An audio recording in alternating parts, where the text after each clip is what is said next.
Telangana inter ఫలితాల్లో Tapasya college of commerce and management విద్యార్థులు సత్తా చాటారు. రాష్ట్ర స్థాయిలో ఉత్తమ మార్కులు సాధించారు.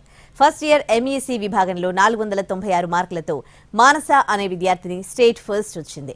ఉత్తమ ప్రతిభ కనబరిచిన విద్యార్థులను తపస్య విద్యాసంస్థ యాజమాన్యం సన్మానించింది. తపస్య విద్యార్థులు 131 స్టూడెంట్స్ స్టేట్ టాప్ 10 పొజిషన్లో ఉన్నారు. వారిలో సాయన్న గారి మానస 496 సాధించి అవుట్ ఆఫ్ 500కి స్టేట్ ఫస్ట్ మార్క్ సాధించడం జరిగింది.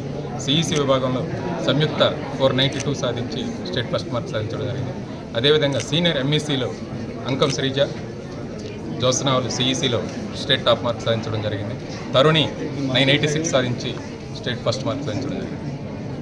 తపస్య నుంచి 7000 స్టూడెంట్స్ ఎగ్జామ్కి అపీర్ కావడం జరిగింది. వీరిలో 71% స్టూడెంట్స్ పాస్ పర్సెంటేజ్ రావడం జరిగింది. 496 out of 500.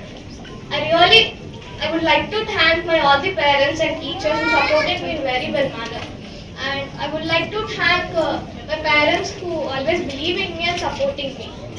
తెలంగాణ ఇంటర్మీడియట్ ఫలితాల్లో తపస్య విద్యార్థులు 131 స్టూడెంట్స్ స్టేట్ టాప్ 10 పొజిషన్లో